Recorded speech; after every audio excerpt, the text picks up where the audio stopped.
Hello， 大家好，我们目前来测试一下这个 Mini Homer 的中继功能。那么什么叫中继功能呢？就是说，你看到这边一个 Garmin， 这个就是中继的一个链路。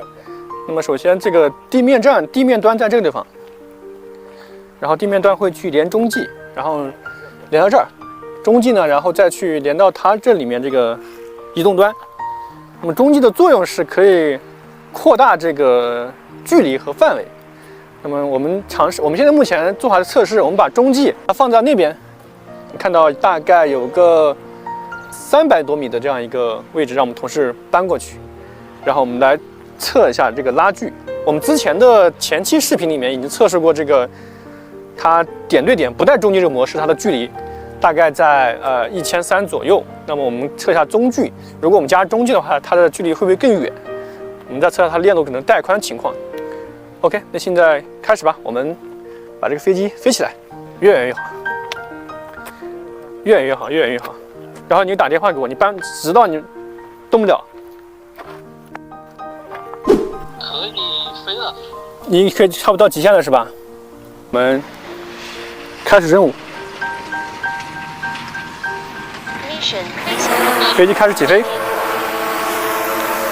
我们地面站报一下这个高度，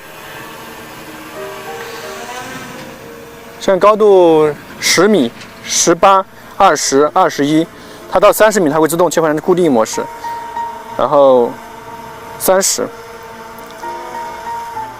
它开始进行切换状态，成固定模式飞行。那我们看一下这个它的这样一个画面，竖传画面，竖传正常，然后图传也正常，然后带宽大概在700、500 KB 左右。这是它现在飞行距离大概在300米，然后400米，然后500米。飞行速度是16.7， 600米。图传数据正常，竖传数据正常。700米，图传数据正常。因为它不是这个飞机上没有安装那个小吊舱，我们机翼小吊舱它是一个普通的硬挂的，所以说画面会比较抖动。整个马流是在800 KB， 然后目前的距离大概在1000米，然后1100米，1200米，1200米，图像数据正常，竖传数据正常，然后是1300米，图像数据正常，马流比较低，800，比较稳定，然后现在是1400米，现在是1500米，现在是1600米，1600米。Return 飞行模式。它现在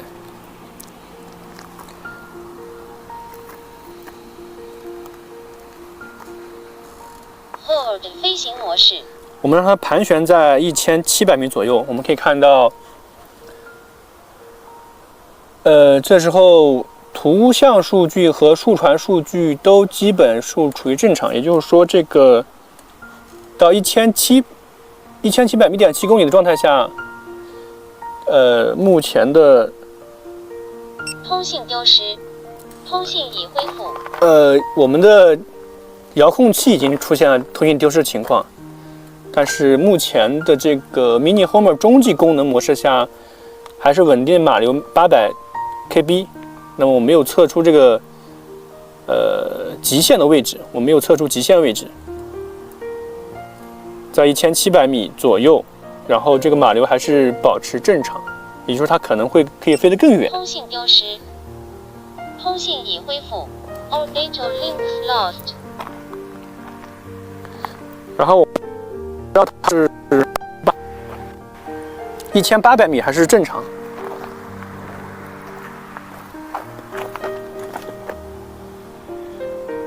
整个数据链正常，然后只是带宽可能稳定在400左右。那我们按一键返航，800米左右，1800米左右， Return 飞行模式。进入返航状态。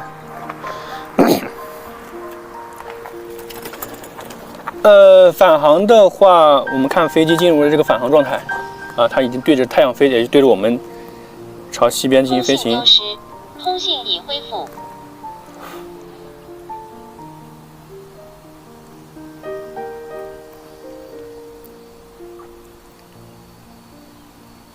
那这个还是正常，那就是1800米左右还是正常，1500米。Position 飞行模式 ，Hold 飞行模式。我们让它的1400米进行盘旋，然后我们看一下整个状态。竖船和图船链路均保持正常。竖船和图船链路均保持正常，也就是说，如果说你想增加这个 Mini Hummer 的链路的话，你可以加个中继，放在你的位置上，它应该就可以飞得更远。我们现在测试在1800米左右。当然，目前这个摄像头带宽马流是比较低的哈，因为它不是高清的这种。目前马流它应该也是720P， 但是是这个800kb 左右。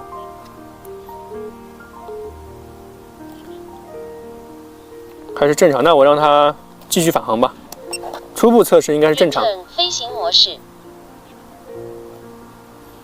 它的飞行高度是在60米。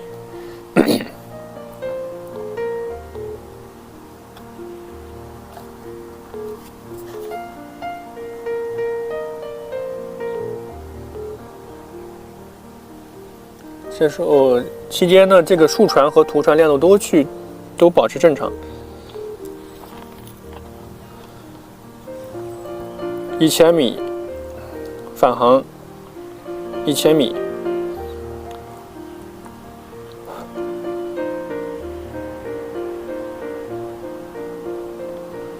，900米。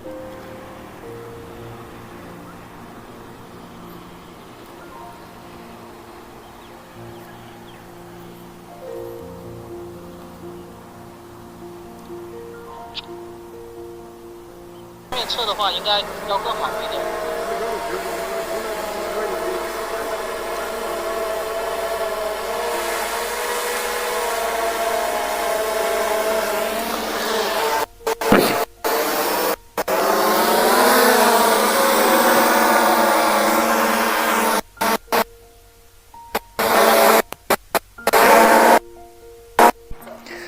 我们这个第一次的中继测试就算完结了。之前我们都是在室内测的，然后我们现在是进行一个空中拉锯这样测试。我们的同事距我们前方，我们那个中继模块呢，我们刚说在距我们前方大概300米200-300米的位置，然后我们测了它中继模式。中继模式下呢，我们发现，我们当时航点打的是大概在有1700米、1800米左右的样子。然后到这个1700、1800呢，实际上中继还是一直有效果的，所以说它的最远的距离呢，我们第一次测试还没有测出来，我们可能再进行后续我们调整一下，然后我们看能不能让它中继模式上能飞到2公里或者是更多的远距离。不得不说这个和启公司的这个固定翼哈，这个做测试还是非常不错的。我们尤其做这种竖船拉锯测试非常方便。因为它这个也有一定空间，然后还能垂起，然后飞行也比较简单和方便，所以说，如果大家要做测试的话，我可以建议大家去购买这个飞机哈，这还是不错的，找深圳和启。好，谢谢大家，我们后续的更多测试呢，敬请继续关注我们，谢谢大家，我们今天的这样一个 Mini Hummer 的中继的拉锯测试完结。